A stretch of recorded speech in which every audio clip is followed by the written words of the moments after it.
Bonjour, bienvenue sur le podcast de Balade lunaire de Fred Hello.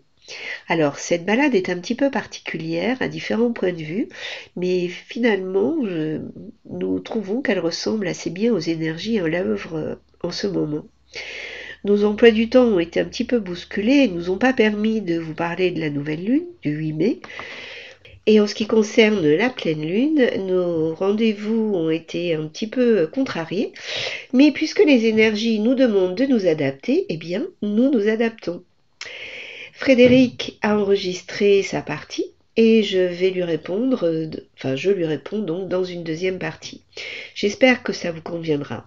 Ceci étant, on reprendra notre format initial pour la prochaine nouvelle lune.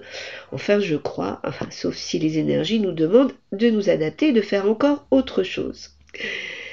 Comme vous pouvez l'entendre, je suis pour la deuxième fois cette année fortement grippée. Je vous prie de bien vouloir me pardonner pour ma voix qui est un peu cassée et des coupures que je devrais faire si je tousse de façon à ne pas faire souffrir trop vos oreilles. Alors, voici l'enregistrement de Frédéric. Bonjour Laurence. Alors voilà une pleine lune sur laquelle tu as encore joliment écrit, et une période particulière évidemment, puisqu'on rentre dans la période du Vesak, qui va nous accompagner bien sûr sur les 14 jours qui viennent et qui nous séparent de la nouvelle lune. Et certains grands enseignants spirituels disent que nous entrons avec ce Vesak dans une énergie qui va nous accompagner pas moins de 39 mois. Allons bon. Alors voilà pour ma part ce que je peux partager dans les ressentis, toujours sous un format un petit peu passé, présent, futur, un petit peu d'où on vient, où on en est et vers quoi ça nous propulse, vers quoi ça nous emmène. Alors pour évoquer le passé, d'où on vient en quelque sorte, ce qu'il en était pour nous il y a encore quelques mois, il y a quelques années, mais il y a encore quelques mois, manifestement, voilà, peut-être des parts de nous qui vivions beaucoup dans un amalgame de notre individualité, de notre famille, de nos environnements, un amalgame de ce dans quoi nous avions grandi, et une invitation toujours renouvelée à se libérer du passé, notamment pour mieux se connaître, se rencontrer, libérer les schémas toxiques qui gouvernent beaucoup nos vies. Et probablement bon nombre d'entre nous se sont prêtés à cette exigence de la vie.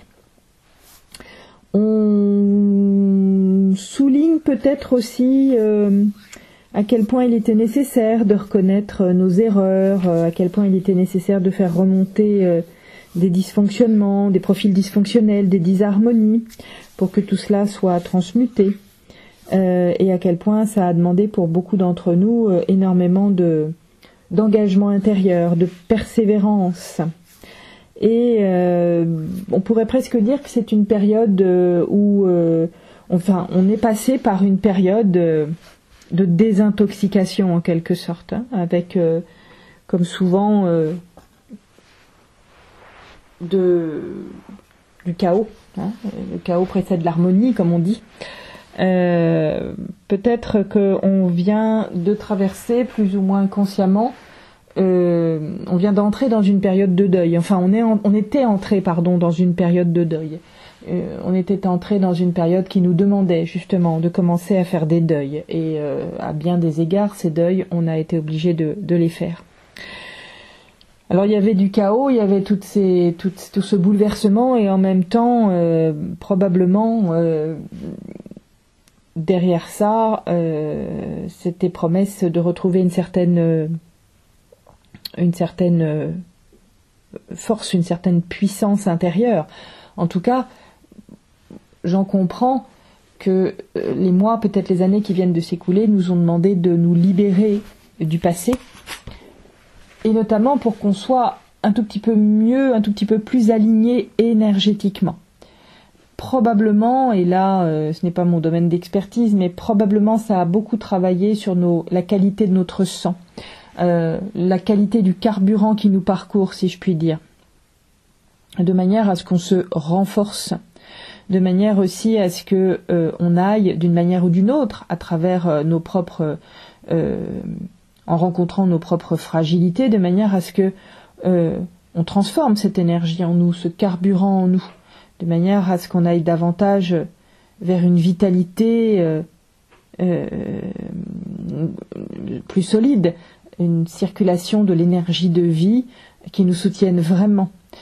Donc j'en comprends qu'on a été invité dans cette période qui s'est écoulée, ces derniers mois, ces dernières années, à essayer de trouver chacun à notre manière un équilibre entre le corps mental et le corps physique, de manière aussi à ce on ait plus de vigueur physiquement, de manière aussi peut-être, au travers des expériences parfois très bouleversantes qu'on a pu traverser, de manière à ce qu'on se sente vivant, de manière à ce qu'on retrouve cette sensation d'être vivant, d'être fort en quelque sorte. Alors, qu'en est-il aujourd'hui? Quelle est l'énergie du présent?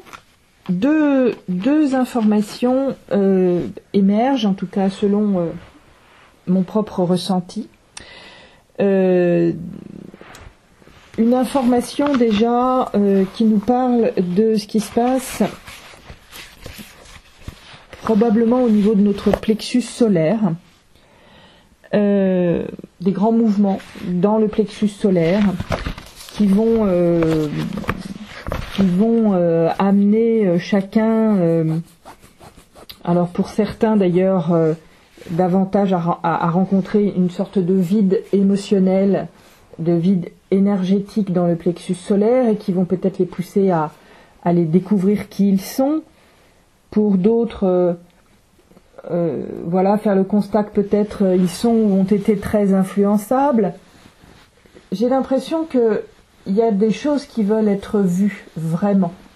Et dans une thématique qui pulse un petit peu de manière collective, à quel point nous avons été dans le désir de bien faire, à rechercher l'accord des autres, que ce soit sur nos plans familiaux, professionnels, amicaux, dans nos groupes associatifs, combien nous nous sommes comparés aux autres, combien aussi on oublie vite des expériences vécues, des acquis, un petit peu comme s'il y avait un peu comme si certains constats, certaines expériences ne portaient pas toujours fruit, ne montaient pas toujours à la conscience et on est obligé de se cogner plusieurs fois dans les mêmes murs. Tout cela, c'est comme si on était dans une période maintenant où on ne peut plus éviter de regarder ces thématiques, ces récurrences aussi que nous manifestons. Et bien sûr, ça nous amène à regarder peut-être où se nichent encore nos timidités, nos absences de confiance en nous, à quel point on n'ose pas prendre la place qui nous revient, peut-être bien sûr au sein de l'humanité, au sein de la société, au sein de nos familles parfois, mais peut-être aussi en tant qu'héritier de la lumière. Donc, il y a un peu tout ça qui émerge dans l'énergie du présent et qui montre aussi la difficulté pour bon nombre d'entre nous de trouver une place, de trouver sa place. Mais peut-être aussi parce qu'on est toujours sous influence, toujours en train de chercher à bien faire, peut-être à être bien vu, à être reconnu, peut-être à avoir une meilleure assise sociale, d'estime, une meilleure assise financière. Et j'ai l'impression que ça va nous demander de regarder autrement nos méthodes de fonctionnement et de regarder à quel point nous manquons de confiance en nous, ce qui devrait constituer une structure en quelque sorte. Moi j'ai l'impression aussi que c'est une période qui fait la part belle à la jeunesse, à une jeunesse qui pourrait apporter cette énergie de transformation, cette énergie plus structurée, cette énergie qui n'a pas peur justement de prendre sa juste place. Il y a quelque chose également de cette nature qui émerge. La deuxième information qui me vient à propos du présent, nous parle de la... Alors c'est intéressant parce que ça parle quand même de la sérénité. Ça parle de la sérénité à travers une énergie de joie. Ça parle de la sérénité à travers une énergie, on pourrait dire d'espoir. J'ai même envie, d'espérance. Alors ça c'est intéressant comme tout parce que on est ici sur une information d'espérance, d'harmonie.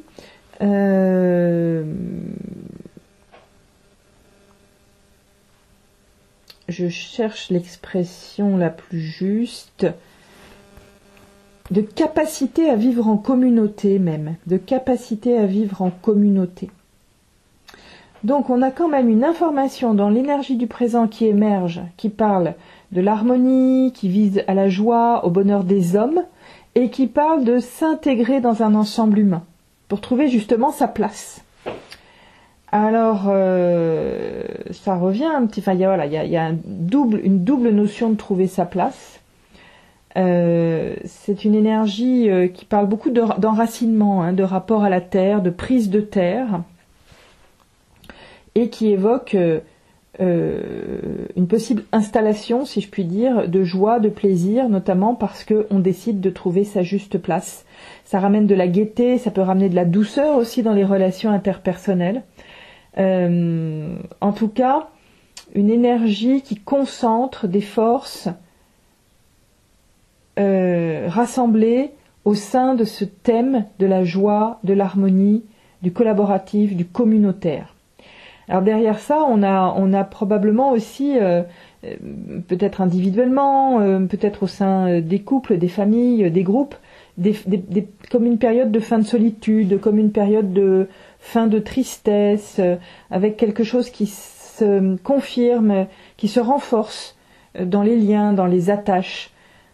Pour moi, ça parle beaucoup de fraternité, d'harmonie, de graines de joie, de bien-être, et surtout comme d'une concrétisation possible des liens, une multiplicité des relations entre toutes choses qui commencent à se dessiner. Donc ça, c'est quand même extrêmement important. Extrêmement important. C'est une énergie en outre qui parle de fraternité. C'est une énergie qui est très reliée aussi d'ailleurs à l'énergie végétale du sapin.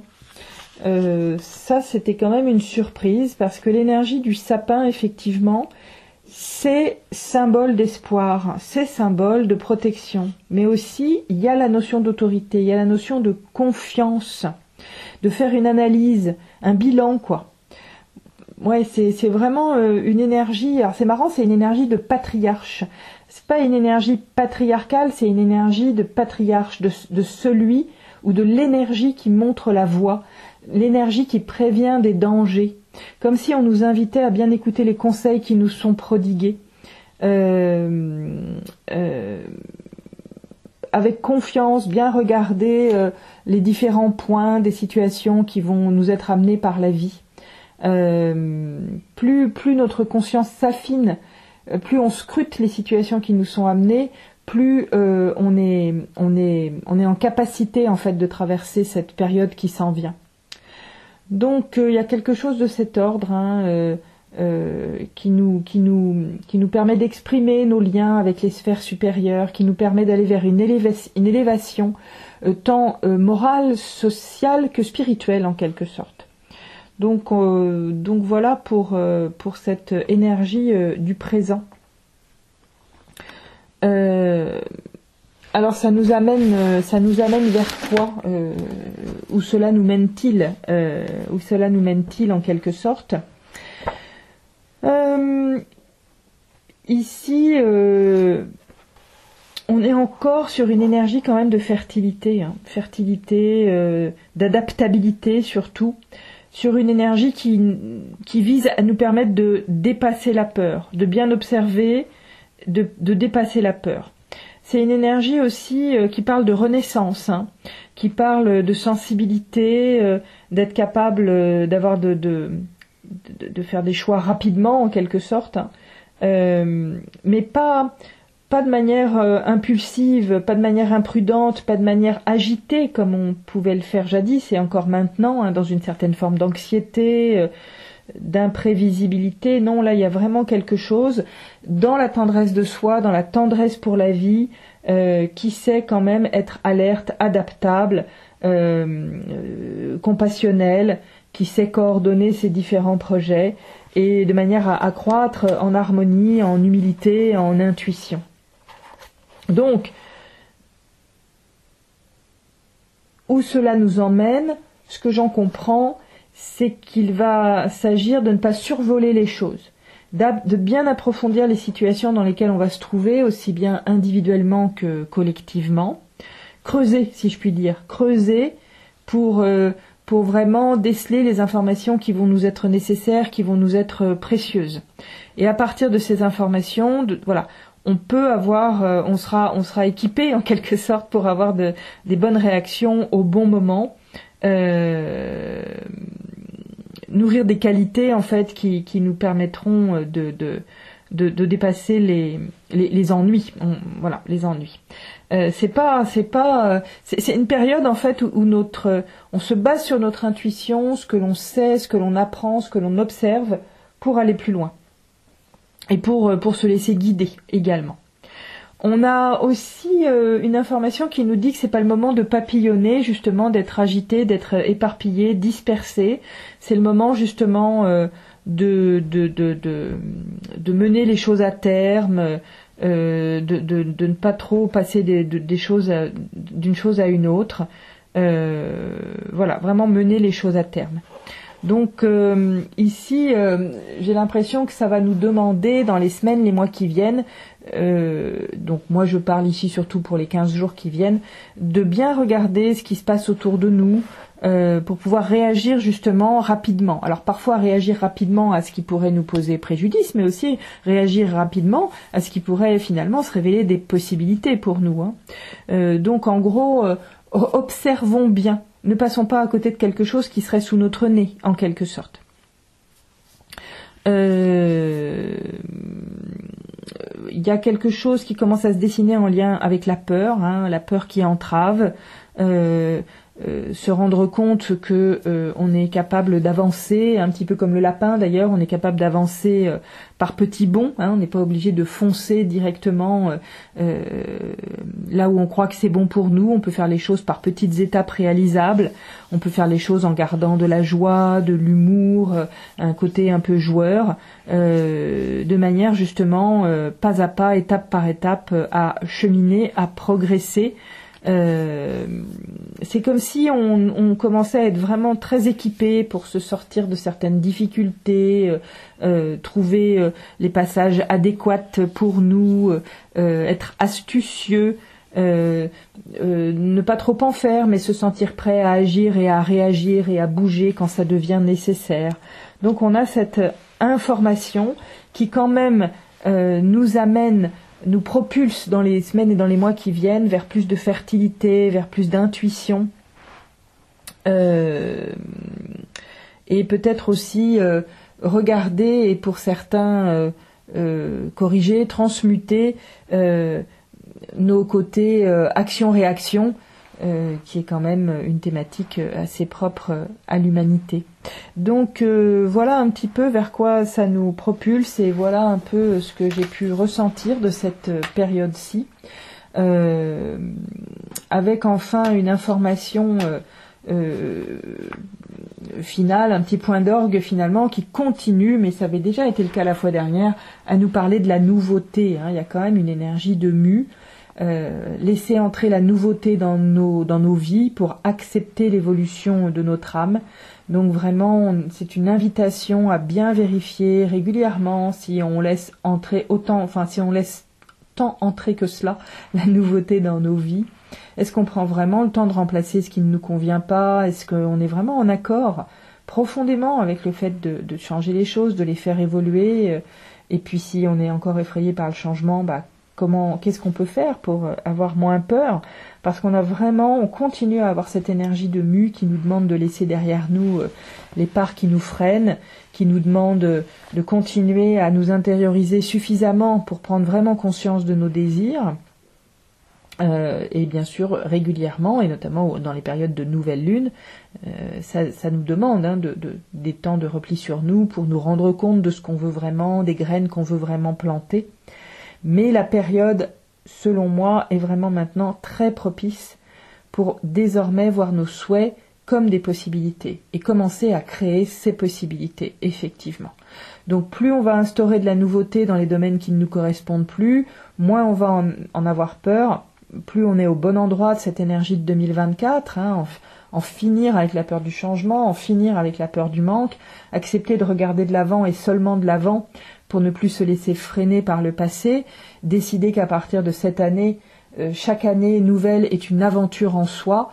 C'est tout le challenge de 2024, entre autres choses. Et là, vraiment, cette énergie de mue, de nouveauté, s'impose beaucoup, je trouve, depuis 4 ou 6 semaines à peu près. Quelque chose qui nous invite vraiment à aller plus loin dans notre évolution d'âme, dans nos désirs, à s'entourer finalement à de nouvelles choses, de nouveaux projets, de nouvelles personnes aussi, pour que tout cela contribue à faire éclore les graines de nos rêves, et accepter une nouvelle manière d'être, une manière de penser plus lumineuse, plus harmonieuse. Bon, dans cette période tellement particulière du Vesak qui nous parle de la lumière, voilà, ça semble vraiment insister beaucoup sur cette notion de la mue, de la nouveauté. Voilà Laurence, très belle période du Vesak et c'est avec plaisir que je te retrouverai pour la nouvelle lune prochaine. Bonjour Frédéric, merci pour ton partage toujours si riche et résonnant pour moi sur cette pleine lune. Plein de choses ont résonné par rapport au ciel, mais plus particulièrement le Vesak bien sûr, mais aussi quand tu parles de la qualité du son, et de la mutation, la nouveauté qui continue à s'imposer toujours un peu plus. Donc je vais répondre sur ces 3 points. J'aime beaucoup cette fête du Vesak qui est une fête très importante sur mon chemin spirituel. D'ailleurs, une légende raconte que lors de la pleine lune du Vesak, le Bouddha et le Christ apparaissent quelque part dans l'Himalaya. Ils organisent une cérémonie de l'eau et s'unissent pour apporter à la terre l'énergie de la compassion et de l'amour universel. Et les êtres qui se connectent par la méditation à cette cérémonie parlent d'un temps qui se révèle plein de vitalité et de signification. Et je trouve que ça va vraiment bien avec les énergies de cette pleine lune. Nous avons ce que je nommerais nos 3 créateurs de rêves qui se retrouvent. Pourquoi je les nomme créateurs de rêves? En fait, je parle de Vénus, qui est la planète de l'amour, du cœur, Jupiter, qui est considéré comme le grand bénéfique, et Neptune, la puissance de l'aspiration. Neptune, c'est aussi quand il est aligné le chakra coronal. Et les 3 se retrouvent au dernier degré d'un signe. Je trouve ça assez incroyable. Quand c'est le dernier degré d'un signe, on appelle ça en astrologie le degré anarétique. C'est un mot un petit peu, on va dire un gros mot, pour dire que le volume de puissance de la planète en fait augmente considérablement puisqu'il est à la fin. Et donc c'est un petit peu comme si ces créateurs de rêves venaient éclairer par leur puissance créatrice le chemin que nous avons parcouru. Ce que je vois, c'est comme si toutes les pierres qu'on a déposées pas à pas pour créer des nouvelles fondations, un nouveau chemin, et bien tout ça commençait à donner du sens, à prendre forme dans notre conscience. On commençait à y voir, à dire ah mais oui, c'est ça que je suis en train de construire, ou alors oui, ce que je construis commence à être solide. Ça a du sens. On peut même imaginer, alors je ne sais pas si c'est la fièvre ou pas, mais j'imagine bien volontiers que ces 3 planètes se donnent la main pour nous montrer l'infinie puissance du cœur, l'infinie puissance de l'amour, Et c'est dire tout ce qui est à l'œuvre en ce moment à cette pleine lune du Vésac. C'est un moment tellement important. Et puis j'ai été frappée par tes propos sur la qualité du sang, la symbolique dont tu parles, en termes de vie, de vigueur, de vitalité. Et ça a tout de suite fait résonance avec la conjonction entre Mars, le nœud nord et Chiron. Mars symbolise notre vitalité. Et en astrologie médicale, il représente le sang. Quand on a un problème de sang, on regarde Mars. Le nœud nord, lui, il nous indique notre appétence, une forme d'avidité et comme un fort dynamisme. Hein. Et le nœud nord, il nous parle d'une attirance magnétique pour quelque chose qui en même temps nous effraie parce que c'est inconnu et en même temps on a envie, on ne sait pas pourquoi on a envie d'y aller. C'est vraiment un lieu de croissance sans fin qui, dans le thème, on voit bien que souvent la personne là va pas s'attarder sur le passé, elle veut toujours aller de l'avant. Ce qui tombe bien puisque toutes les énergies à l'œuvre en ce moment nous poussent à aller vers une nouvelle harmonie. On pourrait dire que dans une certaine mesure, finalement tout ça c'est incroyablement harmonisé, enfin, je ne sais pas si c'est le mot juste. On voit que tout est parfaitement juste. Chiron, lui, vient poser son énergie sur cette dynamique, hein, sur Raoult et le toujours plus, et Mars, notre puissance d'action, notre vitalité. Chiron, un petit rappel, hein, c'est le troisième passeur, il vient proposer un des trois travaux vraiment les plus importants dans le thème. Hein, je dis toujours ça avec la lune noire et les nœuds lunaires. Les nœuds, ils nous indiquent le sens sacré de notre vie. La lune noire dans le thème, elle va nous permettre de retrouver la circulation de l'énergie de l'âme. Et Chiron, lui, vient nous montrer le chemin d'éveil de la conscience afin de nous réaliser. Et il symbolise vraiment celui qui vient remettre de l'ordre au sein du chaos. Sur un thème, Chiron, il est dessiné avec une clé. C'est la clé pour une mise à niveau de quelque chose. Et cela se passe en bélier, le premier signe du feu. C'est comme le signal d'un nouveau feu qui s'allume, une sorte de vérité personnelle, une croissance spirituelle.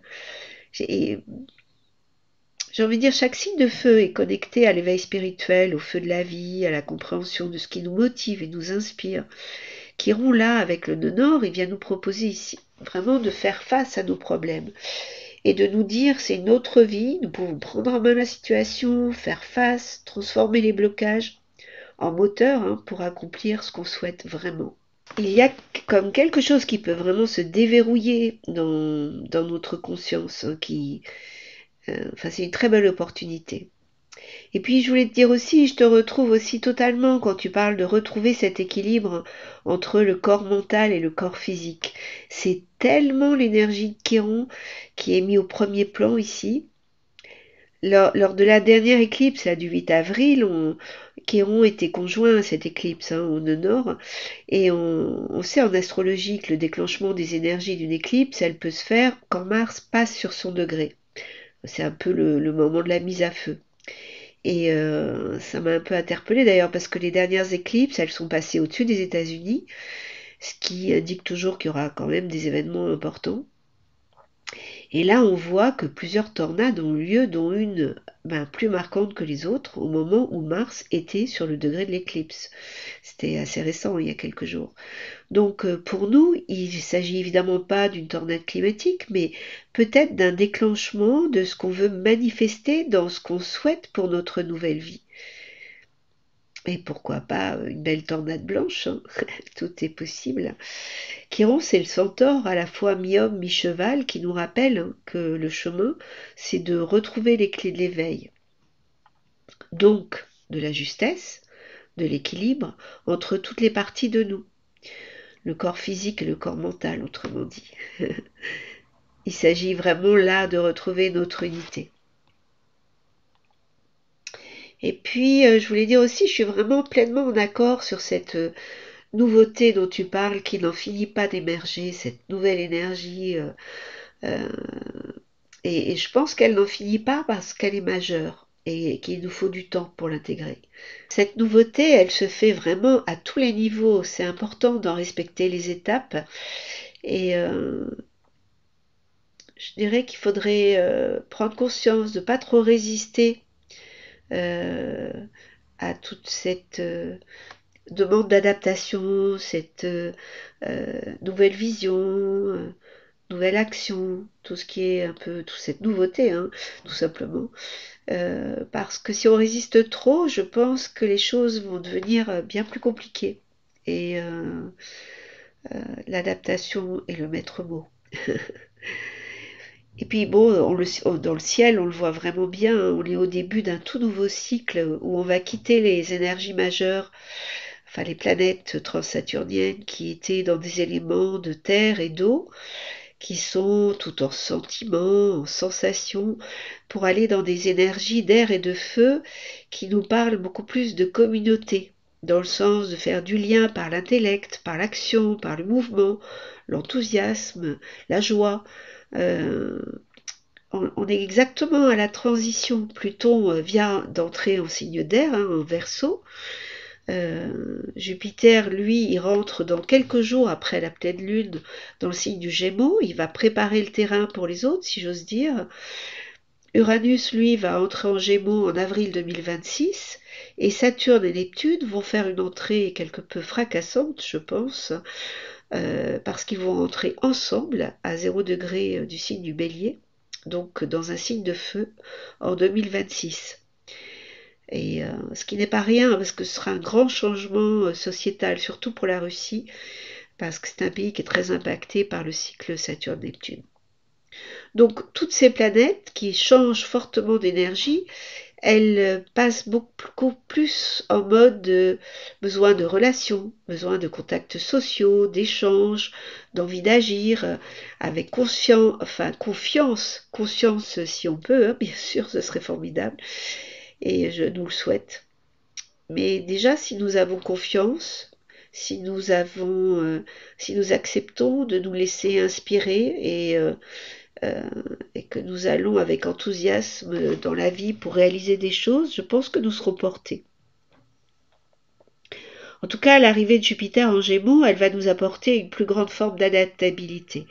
Ça, c'est sûr. Des trucs et des astuces. Si Jupiter, il va vraiment nous aider en nous rappelant que la plus grande force euh, de ce Jupiter, justement, c'est le rayonnement de sa joie intérieure. Que nos trois créateurs de rêves, hein, dont je parlais au début, ils nous envoient mais plein de bouquets de cette joie intérieure, d'intuition, d'amour, de connexion à notre idéal intime. Hein. Et, euh, et en s'y connectant, on va vraiment pouvoir sentir à quel point une part de nous est véritablement soutenue dans cette capacité à nous ouvrir à la célébration du vivant, de l'abondance, de l'amour. C'est pour moi une très très belle ouverture de cœur en fait. Et cette pleine lune du Vésac, c'est de ça dont ça parle en fait, qui ressemble. L'image que j'avais, c'est que ça, j'avais cette sensation des premiers rayons du soleil de l'été qui sont sur notre visage, un peu cette merveilleuse sensation de chaleur alors que la fraîcheur du matin est encore là, qu'on a peut-être encore un peu froid. Et il y a comme on peut s'adapter à la fois à la fraîcheur et nous réjouir de cette lumière, de cette douceur, de cette nouveauté hein, qui arrive dans nos vies. Et, euh, et n'hésitons pas à dire oui à ce qui se présente. Alors, ayant encore un petit peu de fièvre, hein, j'espère avoir été cohérente, j'espère que vous arriverez à m'écouter sans trop de soucis. Je suis quand même très très heureuse d'avoir pu partager avec vous cette balade faite en deux temps, séparées mais ensemble, différentes mais semblables, en tout cas unies par le cœur. Et on vous dit à très bientôt pour la prochaine nouvelle lune.